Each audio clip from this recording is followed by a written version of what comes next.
Welcome everybody. This is Startup Grind Barcelona.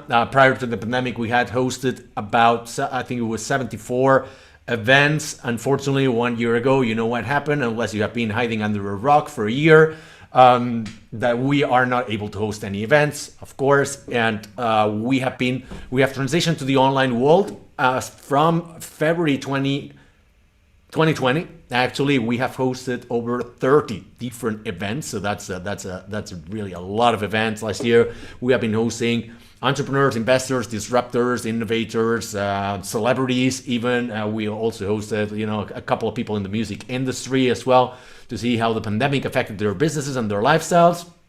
But what's important here is that we're back with Startup Grind. Small announcement, we are still not going to be back to physical events, at least in Barcelona. I know that other cities around the world, and I'm going to go into that a little bit later, are opening up, going back into business. But Barcelona, at least we have decided not to go back to physical events, at least until September. But then again, who can plan anything right now of this sort, right? A little blurb about Startup Grind for those not familiar with it, for those that you haven't been attending our events. We have been doing this in Barcelona since February 2014, although Startup Grind started in Palo Alto and California in the year 2010. And we're going to be talking about that. Right now, we're sitting about 700 chapters in 135 different countries all around the globe. Barcelona happens to be one of the most senior chapters, and actually one of the best chapters, because we've got the best community of entrepreneurs in Barcelona. We've got over 7,000 subscribers and a lot of really cool people that come here to speak every now and then. And Pepe is actually the second time that you're here. Mar Hershenson from Pear VC, and Pepe, who was at ex-Chartboost until very recently. They're putting together a very special event. We're going to be talking about that because right now, this event is very, very important, because April marks the anniversary of Startup Grind in Barcelona. Actually, it's been 7 years since we are here. We're doing this monthly event, so we should be celebrating with you all. Normally, we gather at Estrella Damm, Antiga Fábrica Estrella Damm in Barcelona. We celebrate.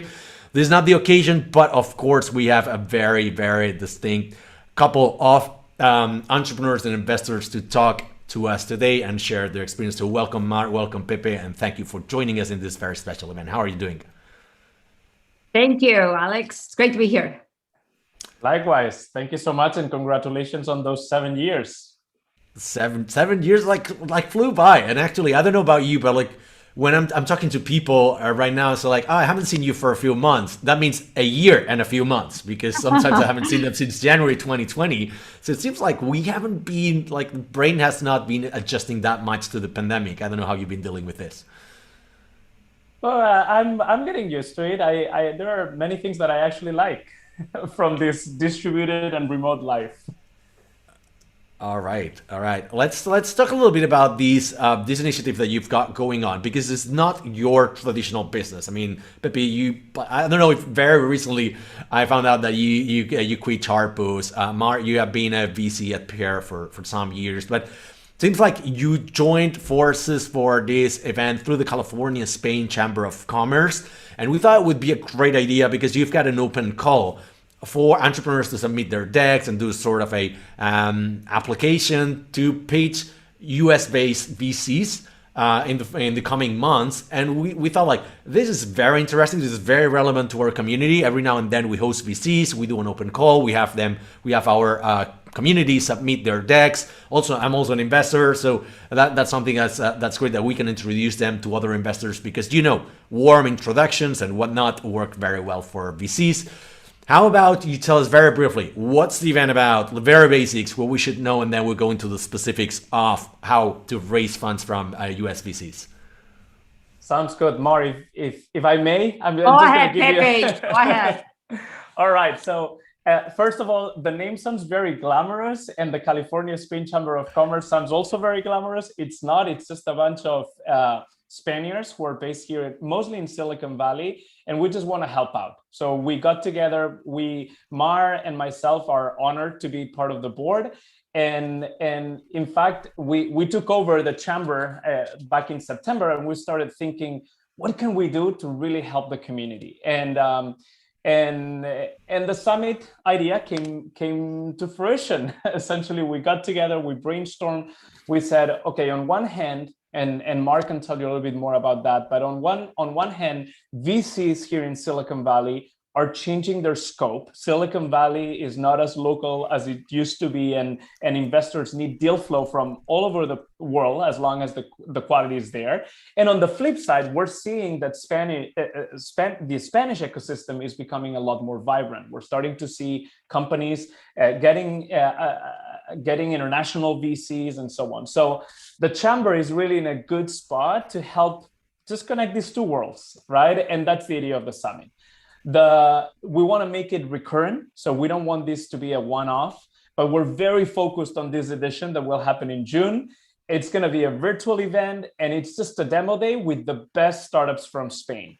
So what's happening right now? We're open for applications until May 16. We're looking for the best startups that are ready to do a seed round or a Series A in Silicon Valley. So if you're there, you're listening, and you have a very cool idea and a business that it's ready to scale and come to the US, feel free to apply. And then after May 16, we're going to start the selection. We have a committee of people that will help us select and find the 6 to 8 startups that will present in June.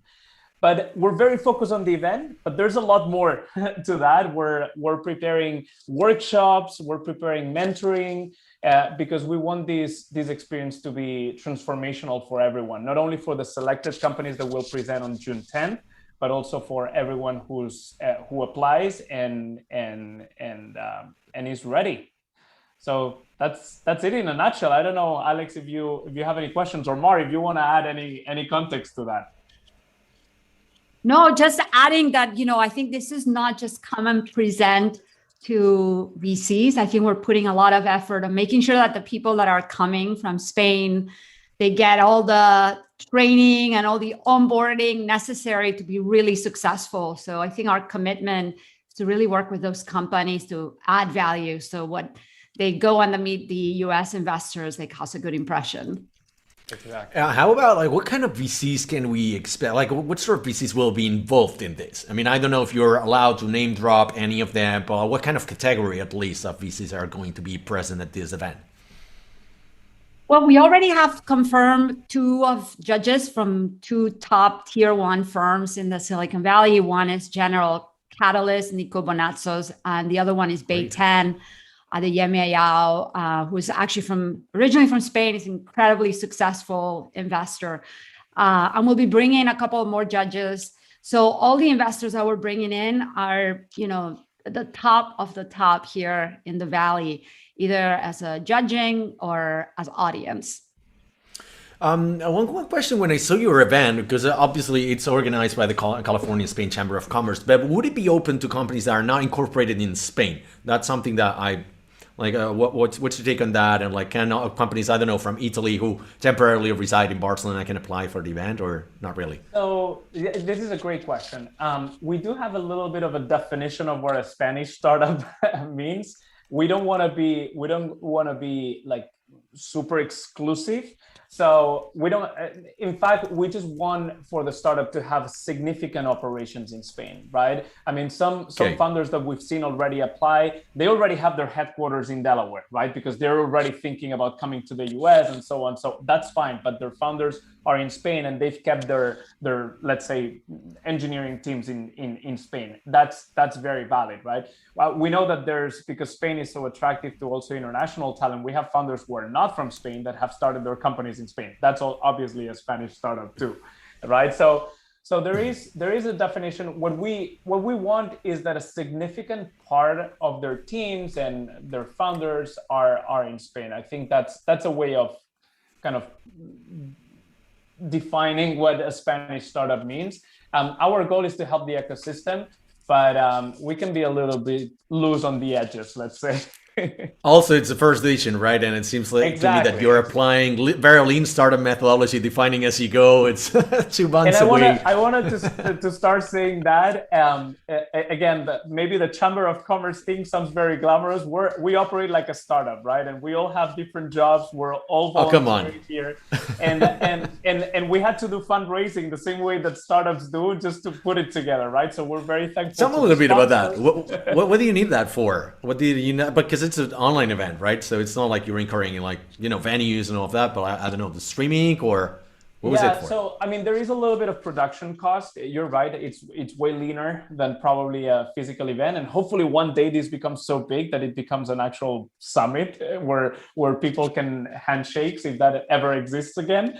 Yeah. but there is some cost, and we have very high quality mentoring, and some of it is paid also. So anyways, there is some production cost, and while it will be on Zoom, but there is some production cost associated to that, and even marketing and communications.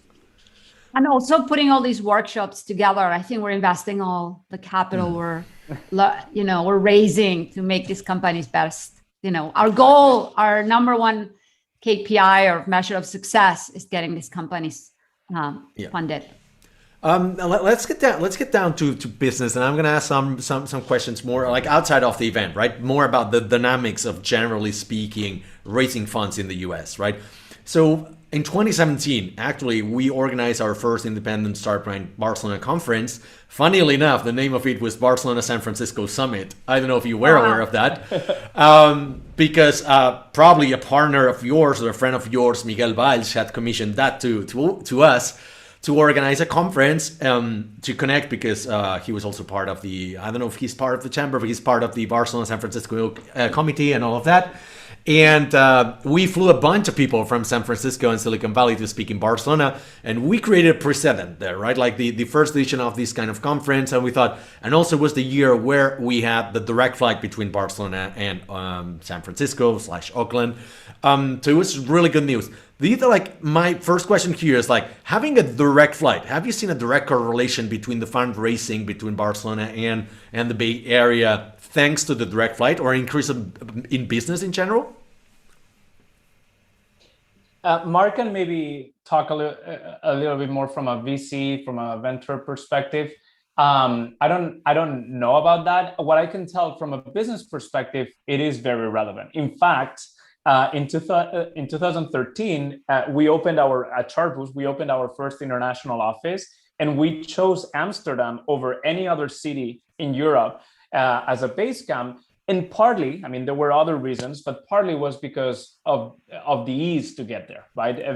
Like the fact that we have direct flights, and once you're in Amsterdam, it's the 4th airport in Europe, so you can fly pretty much anywhere.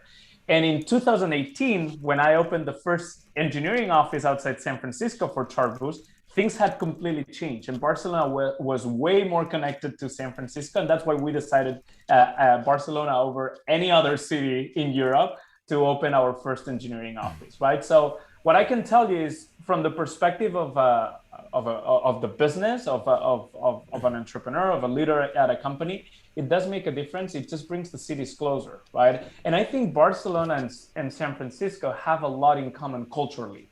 And even physically, when you're in San Francisco, you come from Barcelona, it's an easy move, right? It is. The fact that they're by the water, they're very neighborhood centric. I think it's very similar in many ways. And I think the direct flight just brings these two very culturally similar cities just a little bit closer.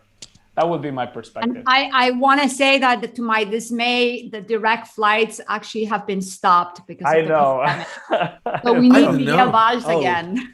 Oh, yes. But they have been stopped temporarily, I understand. I hope so. I hope. We don't know. I mean, Norwegian was one of the ones serving, and we know that they canceled all their long-haul flights. And the other one is Level, and we'll see. We'll see about that one. Yeah, I just booked a ticket to Barcelona, and there's no flight from the US direct from no city. Oh, that's terrible. That's appalling. That's so from from a business perspective, also from a VC, that makes a lot of sense. How about these kind of events, right? Because one of the things that traditional Silicon Valley investors, they've been like very centered about, being in Silicon Valley, and they were holding the advantage position in which, you want my money, come over here. I'm not going to take a look at anywhere else, right? However, with the recent years where entrepreneurship and innovation, disruption, what have you, has been decentralized and decoupled from Silicon Valley and the Bay Area, to be more precise, right now, I feel like they've got more competition. Like, the narrative is that they have more competition all around the world. I don't know if that's true, because people still dream about raising from Silicon Valley and not money from whatever, Finland, just to name a country at random, right? So what's your perspective of this? Do these kind of events actually force Silicon Valley VCs to take a look at everywhere else in the world, or not really? I mean, what's your take? I mean, because I can maybe take that, because it's I think the world, I moved to the Silicon Valley in 1995, and it's very different from today, right? I think in 1995 it was I think the rule was, if you get in your car and you drive for an hour, that is as much as I'm willing to travel for a board meeting, right?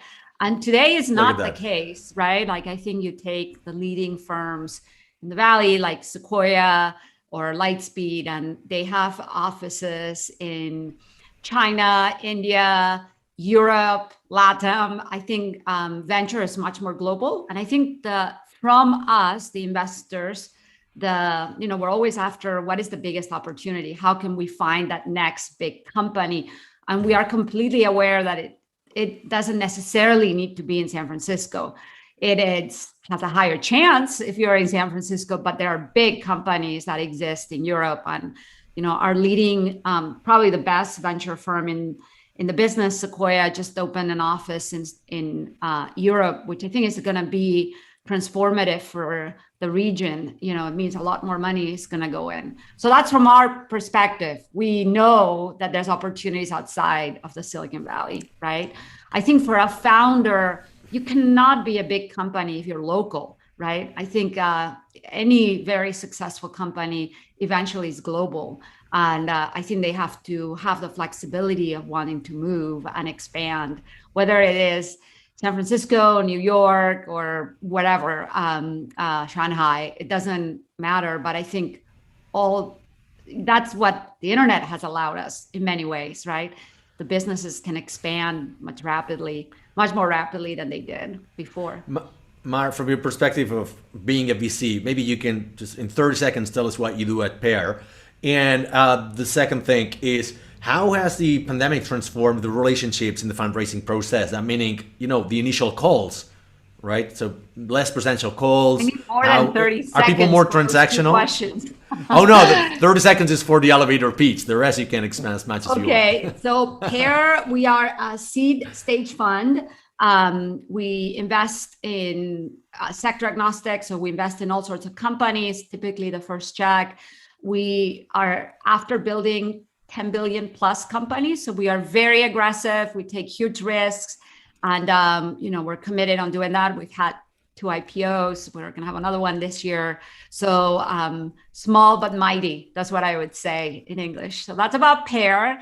About, wow. How has the world changed? When the pandemic happened, I think for literally like 35 days, people didn't know, and they were very afraid, and the world was going to end.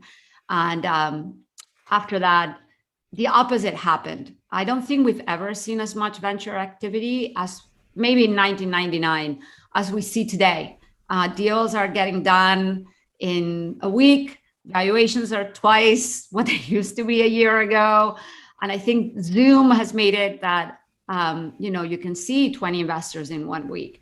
There's a bunch of FOMO because you actually don't know if you're sitting in, like me, in my basement, who's around me and what deal is happening and not happening, right? Yeah. So surprisingly enough, and at the macro is with us. I think the pandemic has been pretty, has created more inequality. If you're in tech, you have all the power. All the tech companies have done phenomenal. If you're a small business or a restaurant, you have not, right? So I think, there's the big money is going into tech. So we have a lot more cash to invest in companies. So there's many reasons, but yeah, it's a good time to be a founder, I would say.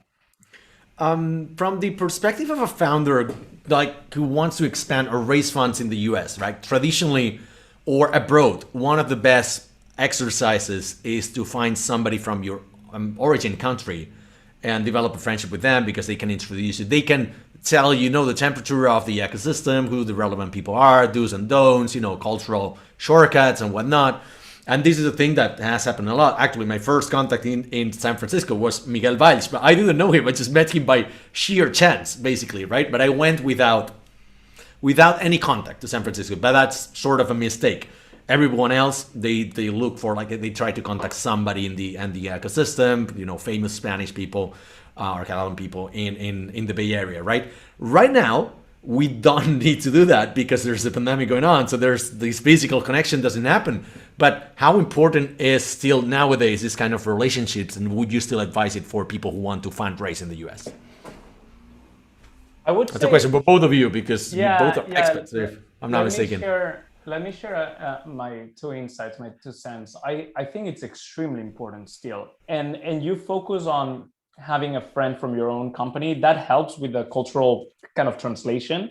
But I would say that you just need good contacts. It doesn't need to be from your own country. In fact, when I think back about my own experience when I first got here, and I didn't have any contacts at all. I came here as an adventurer, attracted just by Silicon Valley. I didn't have a job. I didn't have and in fact, there was an effort from my side to just not mingle with Spaniards. What I wanted is kind of move away from the Spanish mentality and really get absorbed into how people do business in Silicon Valley. So I would go to events. I would be very creative with my ways of networking. I mean, the accent helps, but I would always try to ask a question at an event. And you can still do that if it's a virtual event, right? But try to push the limits, get out of the comfort zone, ask a question. I would always ask a question at events. I would go to talks. I mean, it's very common in the physical world to have a fireside chat. You have someone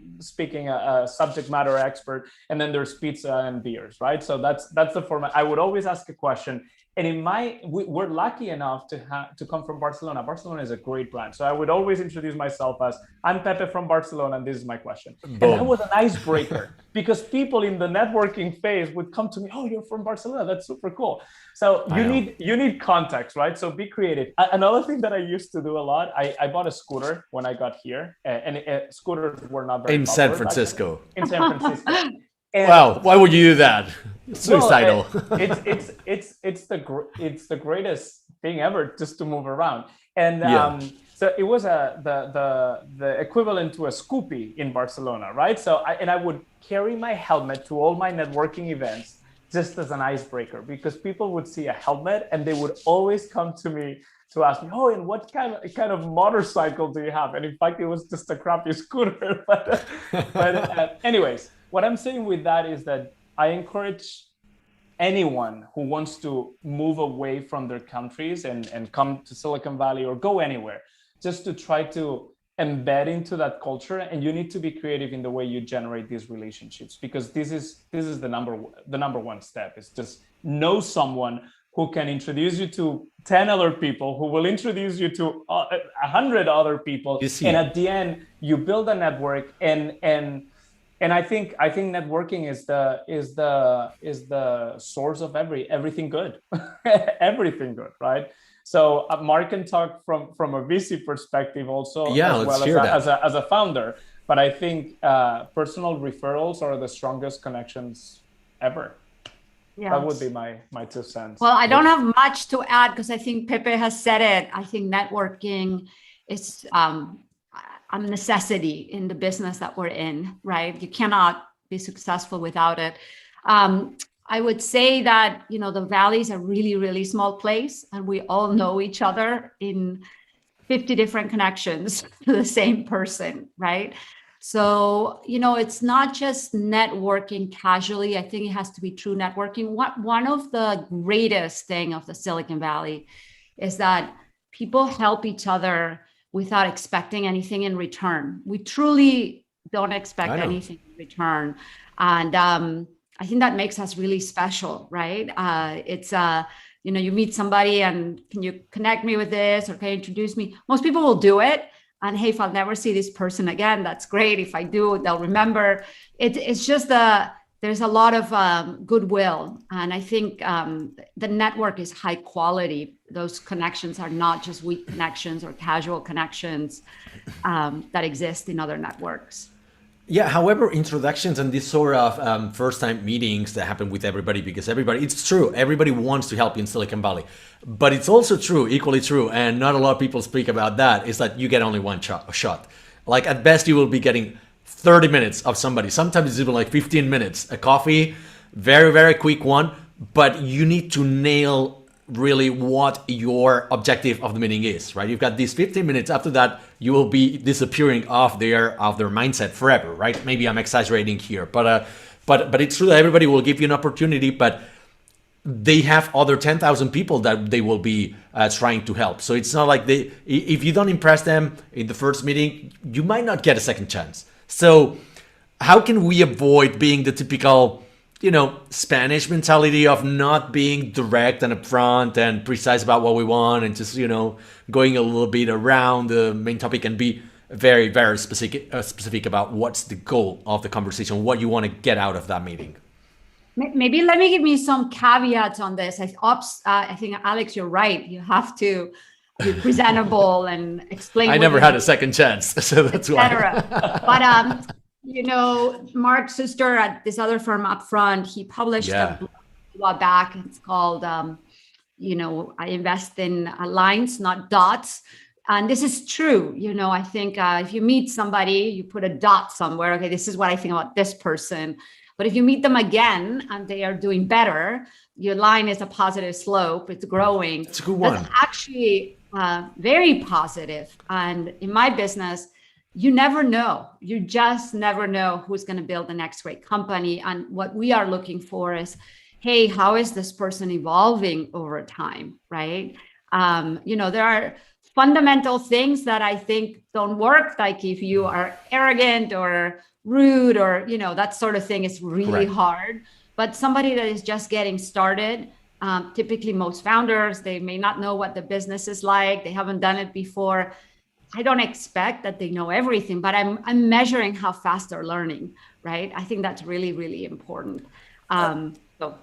Yeah, two really good points here. One of them I never realized about that, so I'm going to go into that a little bit later. But the thing that I wanted to point out here is that we tend to not ask things up front. And we go into the meeting trying to impress the other person, but the other person, at least in Silicon Valley, mentality is like, how can I help you? Like, please, what is the ask? Like, do you want an introduction to the CEO of Dropbox? I can do that. Do you want this? Do you want me to introduce you to first round or whatever? But please, ask it. And we are too shy. We have the imposter syndrome, especially when we're starting out. We're surrounded with doubt and whatever. We don't go to the point. And these super ultra busy people from the Valley, they want to go straight to the point, right? So it's really good. But the second thing you mentioned, and I never reflected on that, is that the line progression, it's very important because, for instance, I've been going to Silicon Valley, at least until last year, I had been going to Silicon Valley for 7 years straight, right? So in every year, my company size had grown from some. The first year I didn't have any employee, I didn't even have a company. And then every year it was like almost twice the size, right? I was like, wow. So that gave me some credit to meet people once again. So maybe they were kind of like impressed, like, oh, wow, this guy's coming over every year and the company's progressed still alive 7 years. Like, wow, he must be good at what he does, right? So I think that's also the mentality. So it's kind of like a combination. Show your pride a little bit, and then ask for what you really need, because people are, I think they're much more transactional than in Europe. I don't know if that's too much my opinion. I think you're probably right about being transactional. In fact, I tell people, if you send me an email, please put it in bullet points so I can read it quickly. What's your wishing list? It's true. It's much more fun to go to a meeting with Pepe and the people in the chamber. I can't wait to do it in person, right? But you're also more effective if you have an agenda and you are on the ball, right? Yeah. And I think we don't really have a lot of time.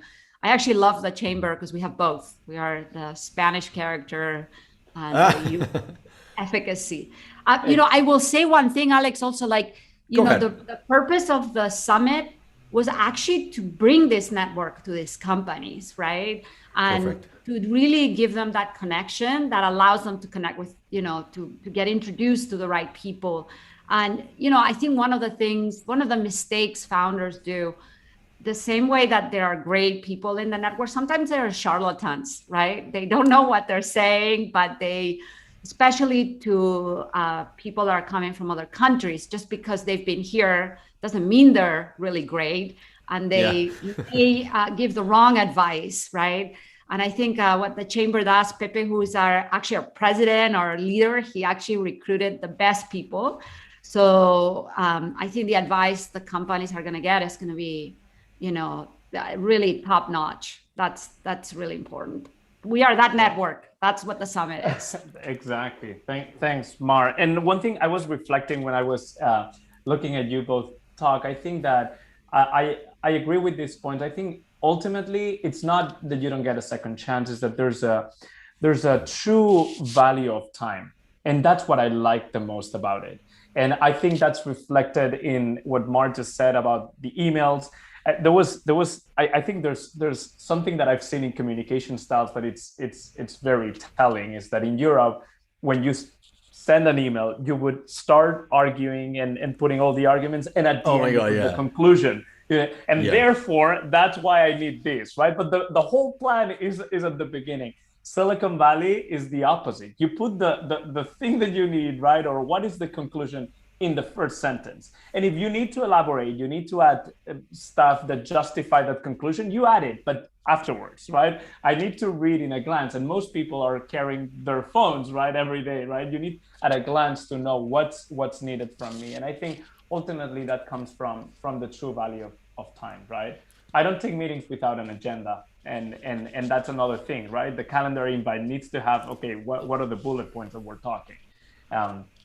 I tried to impose, and I think many people try to impose that meetings that are longer than 30 minutes, right? Decision-making meetings, right? And if you need more time, that means that you need to break out, probably think about, read materials, and then get back together, right? But this idea of meetings of 2 hours and so on. And I think Zoom has only helped with that. Even board meetings, I think, are way shorter than they used to be. I mean, there's this theory that says that if you schedule a meeting for an hour, people tend to use the hour, even though that you maybe just talk for 17 minutes, and it's like, we've got an hour, so we might as well want to use it, right? It's kind of like a sunken cost. Yeah. And now, like the other differences that we might expect from dealing with U.S. investors, probably this one's more from the founder's perspective. So maybe Pepe, you can chime in on that. As in, I don't know if you fundraise over here or in Europe, or maybe not as much as in the U.S., right? But like cultural differences, and are they so, are like the cultural thing, these distances big as they were back in the day, or right now with the globalization that Zoom is bringing to the table, they are, more or less the same, raising the country than another one? Yeah, I mean, first of all, my caveat is that I haven't really raised. I've been exposed to some investors in Spain, but I haven't really, at least myself, I haven't raised in Spain. Yeah. So I don't have a one-to-one comparison.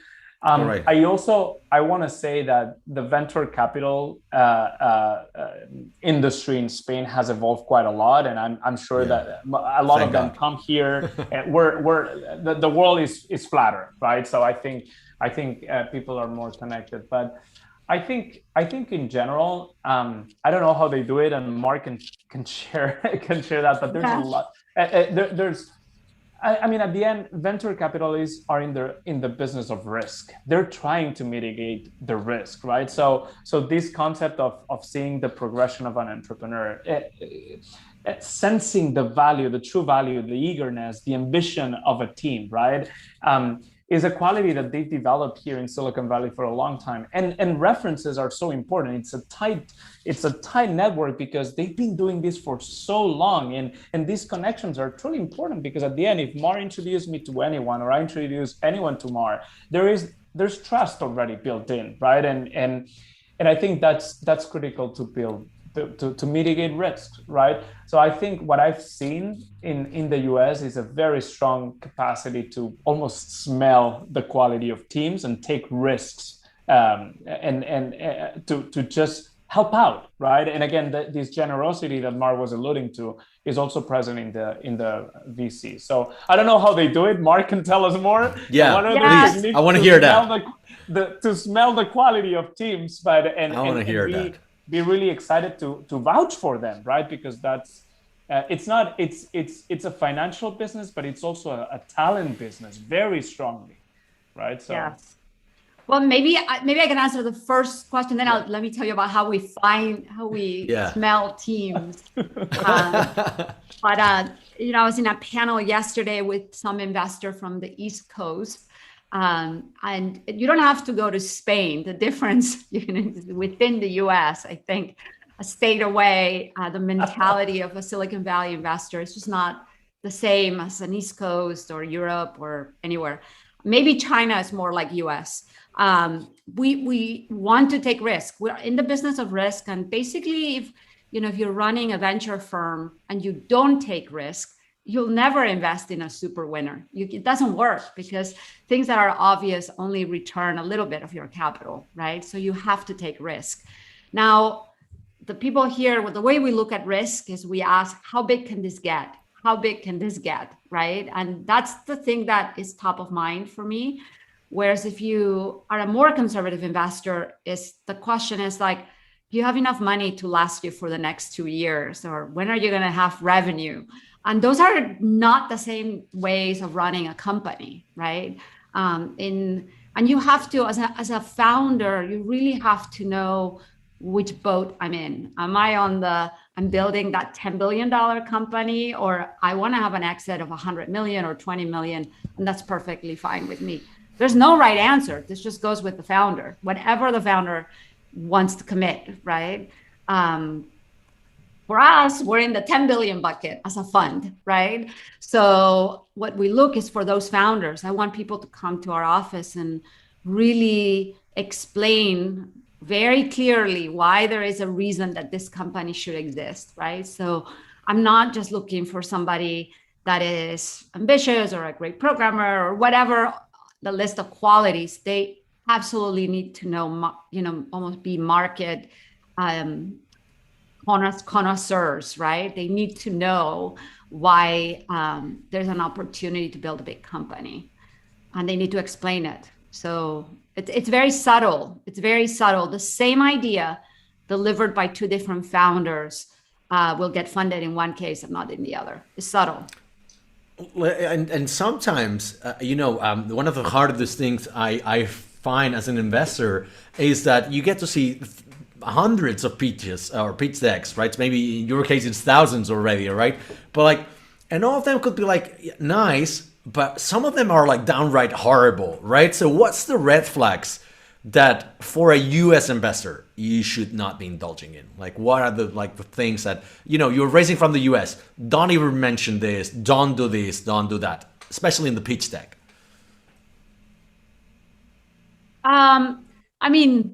There's many, I guess, red flags. I've talked to a lot of companies from Europe. To be honest, I'll be very frank with you. There's two things that are generally broken. One is the cap table. So, unfortunately, the European seed investors have terms that are very aggressive. So you can get a company that comes here to raise a Series A, and the investors already own more than 50% of the company. That's horrible for the founder. And I want the founder to own as much as possible so they can be successful, right? At the end of the day. So for me, that's been a big reason. The second has been, I'm from Spain, from Barcelona. I love Spain. You live great in Spain. But if you want to build a big company, you have to get out of here and, have dreams that are bigger, right? And I think that's hard. It's hard because you live really well. It's a great life. I wish I could go, I haven't been there for a while. I wish I could go. It's not necessarily the deck. I think the founders are really well prepared, but it's really, just the wanting to get there and some fundamentally messed up financings from early on. So speaking of the cap table, oh yeah, sorry, go ahead. Sorry, Alex. I just want to kind of point out, because the words that Mar just said make a very big difference in. Just for everyone to really hear what she just said. They want the founders to own as much of a stake as possible. And I think that is, again, the generosity and the fact that investors know that if they cut the wings of the founders, I mean, they're killing the company, right? So I think that respect for the value of the founder is also a big thing. So I mean, that's really what I've learned from investors here, and I just want to make sure that it may be subtle, but it's a big difference. It's Oh no, it is, and that was going to be my next question, because actually maybe because I started investing, I've got some investments in the US as well, and I feel like, I subscribe 100% what you say, Mar. So it's about the entrepreneur owning as much as they can from the company, because you're thinking long term, and the more they can, the later they can dilute themselves. If you dilute yourself too early, you've got a problem. So it's not like, but there are two things here. One of them is the percentage of ownership, which of course you gotta have as much as you can.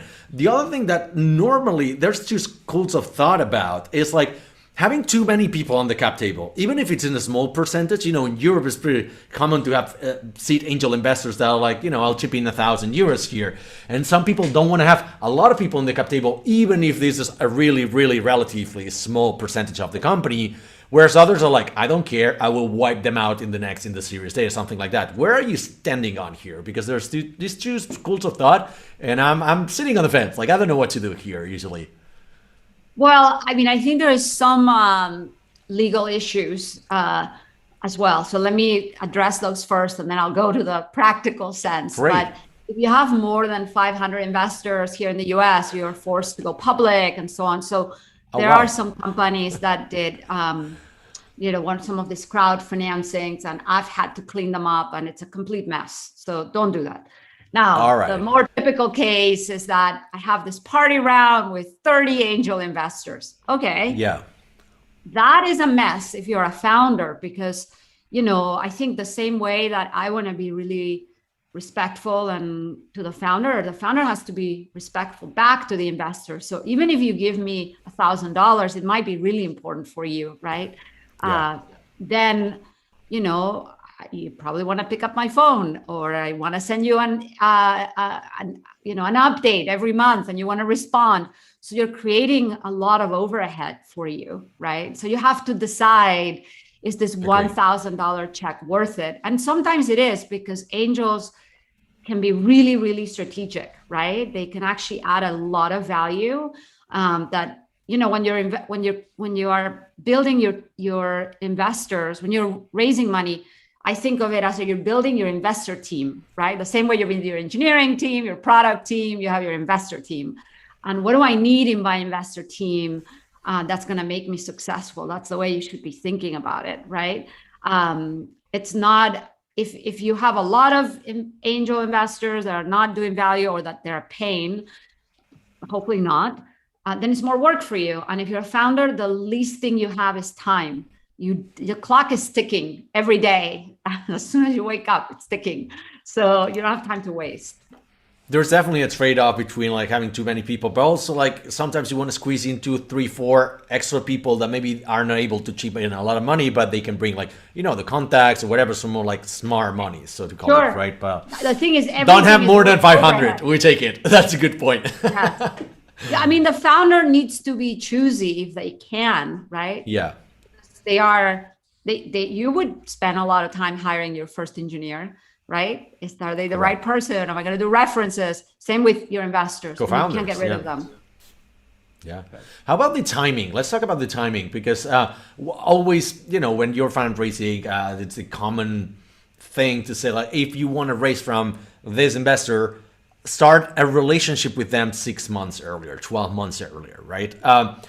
But now with the rise of these bigger funds also in Europe, there's more competition for the US. So all of a sudden, all the US funds that typically were not looking to Europe for seed or pre-seed now are. And they're investing also in like smaller seed funds because they want to have some scout or sourcing funds, whatever the terminology for them is. So basically, even if we want to raise from a fund that gives funds companies from Series A onwards, you should start contacting them already in pre-seed mostly, right? How do you calibrate this? Because it's trade-off here is a lot of overhead again. Like you don't want to have relationship with too many people, but like when's the right time? Because nobody seems to give me like a proper answer for that. What's your take? Mar, go ahead. Go ahead. Again, it's a very long question, I know. No, it's okay. I actually have a whole presentation on this, so I'll send it to you. All right. But it's about, there's a rational company, right? So if you are a rational company, if you have nothing, let's assume you just have an idea, there's no product, there's no customers, then you would raise pre-seed, right? And typically pre-seed is, friends and family and fools, right? The triple F, or, pre-seed funds. That's one bucket, right? Now let's assume you have a product and you at least have one person or one customer or, that uses your product and they love your product. They can't live without your product. So you may not have growth, but you really know you've built something someone cares. I would call that seed. And then you can raise money from a seed fund in the Silicon Valley, I would say. And now let's assume you raise your seed money and you work on your growth engine or your sales machine, and you're able to go to the next investor and say, hey, I know how am I going to get my next 10 customers, my next 100 customers. I know how the sales process works, and I just need some gas in the engine so I can grow. That's a Series A, right? So that would be a rational company. Now, the reason you probably don't get a straight answer is because there is a lot of irrationality in the process, okay? Let's assume that you are, 2 engineers, you've been 5 years at Twilio, and a product manager from Optimizely. I'm making this up. And you're the founding team and you have nothing, right? Well, your team is so good that people are going to be like, well, we're just going to give you seed money, forget pre-seed, or I'm also just going to give you A money because your team is so good that I know you're going to blow through stages 1 and 2 really, really quickly, right? Now, there's a lot of risk on doing that, right? But this happens all the time here. And I call these elite startups. And I think what makes an elite startup, there's no book. In fact, the elite startup is my lingo, but it happens, and every venture firm has a slightly different bar. And that's why people are confused. But in a rational world, is what I said at the beginning. But yeah, actually, it seems like we came to the same conclusion, because I was going to say, like, it all boils down to whether it's your first company or your second company. Normally, it is like that, or depending on your background, right? You don't have to be a second founder. You can be just somebody from a great startup, or even not so great. No, the track record. I think at the end, track record. It doesn't. Yeah, but.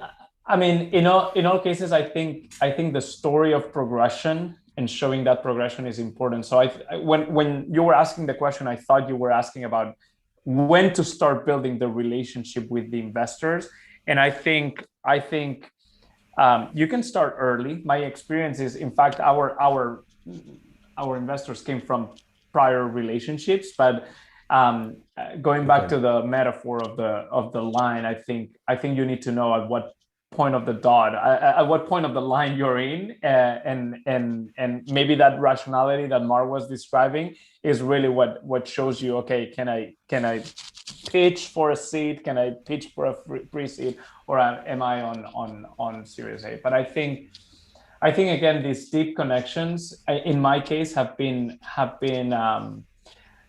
critical in all our fundraising. And in fact, we've built them even before we were ready to raise. I mean, our first 2 investors came from connections that we had built before and in previous companies, right? So I think it's that progression that they've seen in ourselves that compel them to really invest.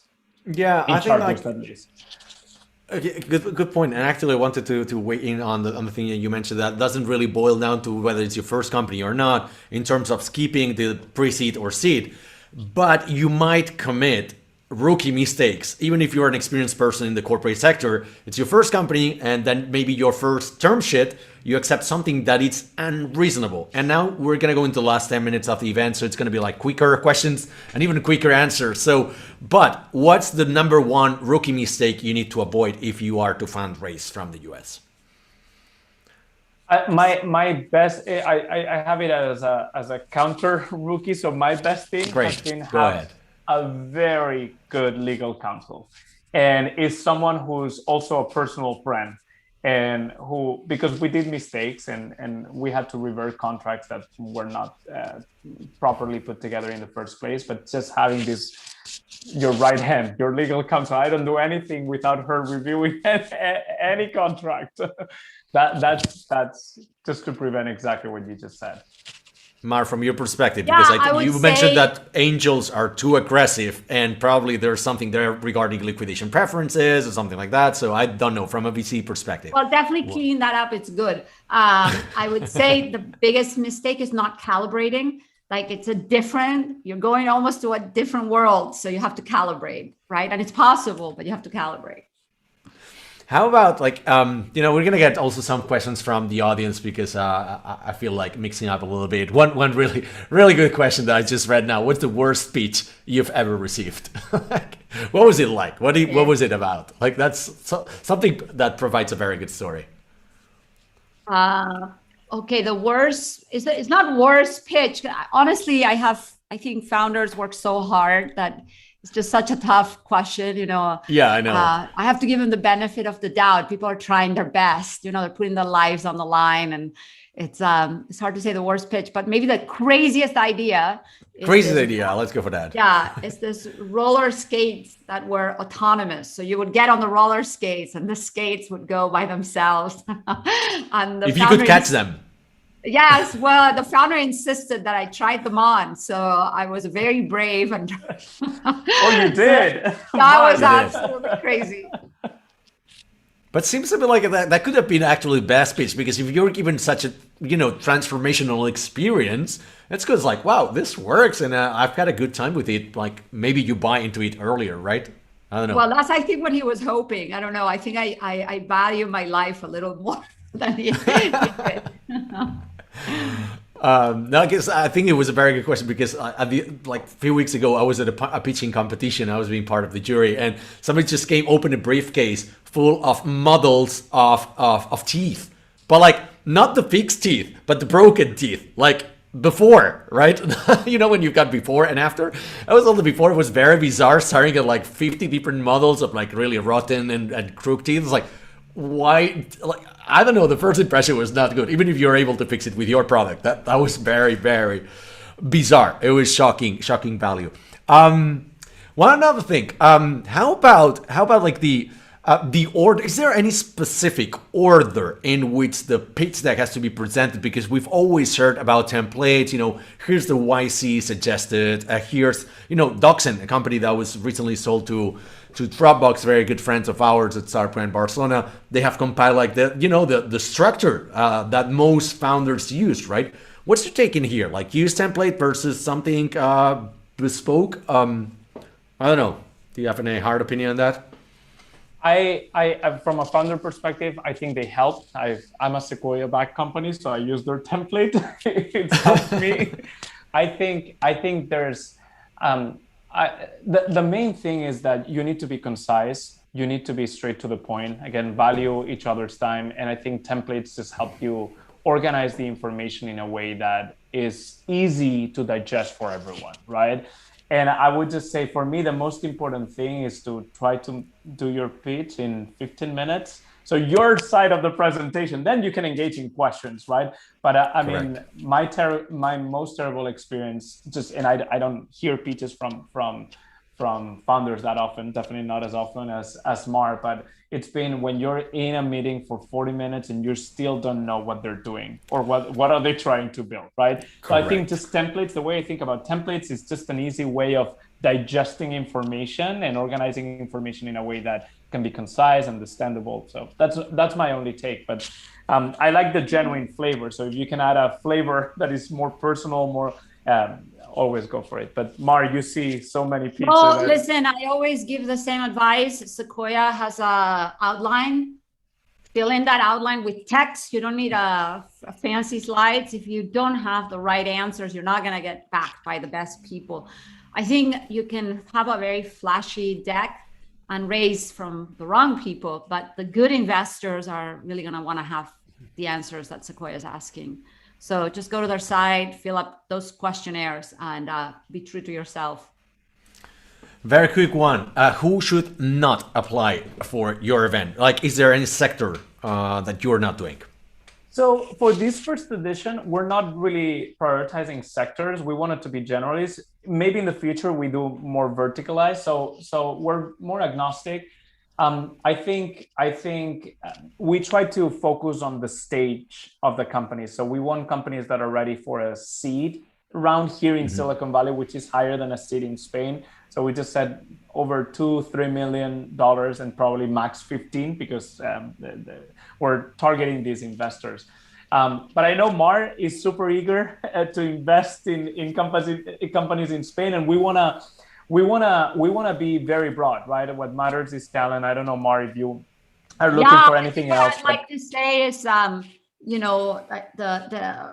chamber has this bigger initiative of connecting Spain to the Valley, right? And I think the Venture Summit is one tactic that we have, and I think we're going to have more. So as this chamber, we want to figure out how to, really bring more Spanish founders here. As Pear, wearing my hat of Pear, I am looking for the next large company from Spain. So I'll send you a few. If you're interested, come and see me, mar@pear.vc.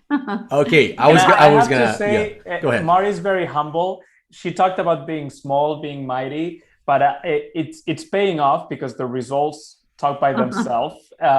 But also they have one of the biggest and strongest reputations, and that's very hard. That is very hard. But I will add, she won't say that, but they're good people on top of all that. So small. They're VCs, but they're good people. Come on. Yeah, that exists. That exists. They're at that crossroad. Yes. Good people, smart, small, and Thank mighty. you, Pepe. Thank you. I gotta ask you. We gotta wrap it up by asking you the signature question of Startup Grind in Barcelona. Pepe, you didn't get it when you spoke in our conference because I didn't interview you. It was somebody else. But otherwise, you would have gotten it. Everybody gets this question when they are in our stage at Startup Grind Barcelona. However virtual that stage is, like right now. But what is your useless superpower? Don't tell me a useful superpower. Like everybody gets a useless superpower. Something you do exceptionally well, but it's worthless. It's like, what do I do these for? How can I be so talented at something that's stupid? Oh. The hardest question ever, I know. It is a hard question. Who wants to go first? I don't know. This is a test for whether we pass the bar. I've got like 17 or 25 of them, so I mean I can give you examples if you want. That helps you. What is my superpower? Useless. It's got to be useless. Like, we've got the best answers. We had the best answers over the years. So I mean, I have a good impersonation of Eros Ramazzotti. I'm not gonna do it right now, but that's. Put your money where your mouth is. I'm not. I don't think people are here for that, but.